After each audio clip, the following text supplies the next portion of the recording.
Thank you so much for making the time to chat with Wirecast. Sure. Could you begin by introducing yourself? Sure. My name is Susan Gibbons. I'm the University Librarian, and that means I have responsibility for all the libraries at Yale with the exception of the Law Library. So the library recently announced an ebook lending program. Could you speak to ebooks and how the library is integrating ebooks into its collection? Sure.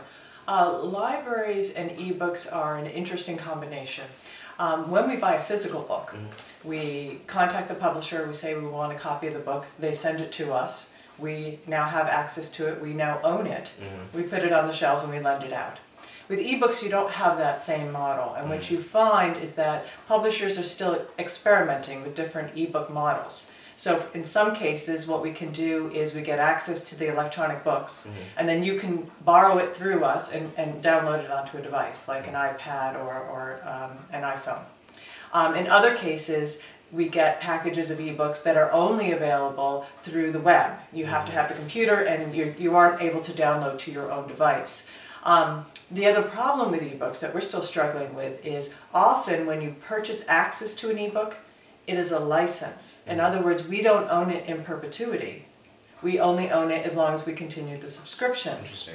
So the question for us is, if our goal is to capture the knowledge that's being published today and carry it forward into the future, how quickly should we switch to ebooks, and is there a preservation model that makes sure that in 50 years' time, that electronic book is still going to be accessible to us? So it's hard for us to just say, today we're going to just do ebooks. We don't have that luxury. We really have to start collecting in both formats.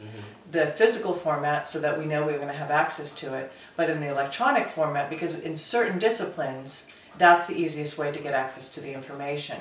And we make those decisions based on each discipline, the faculty and the students, are going towards ebooks at a different rate. So you'll see it slower in the humanities and quite fast in the sciences right now. So we try to build our ebook collections alongside the faculty and the students understanding how they wish to use and get access to that information. On the topic of digital access, the library recently expanded JSTOR access to all graduates.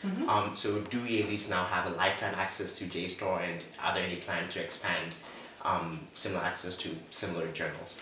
So let me take a step back and explain how the access works. Okay. So when we subscribe to electronic resources, such as electronic journals or electronic books, the pricing is usually based on how many potential users are there, and you pay a fee for each potential user. So what's been the barrier to expanding access to our alums has been, if you add all the alums to the number of people who are here currently at Yale, the pricing just becomes outrageous and certainly not possible for us. JSTOR is really the first electronic platform distributor who approached us with a deal that made it possible for us to afford this. So they just tacked on a small percentage rather than count every single alum and say that's the pricing for you. This is an experiment for JSTOR. They want to see what the use will be. They want to see what the reaction is of the publishers who work with them.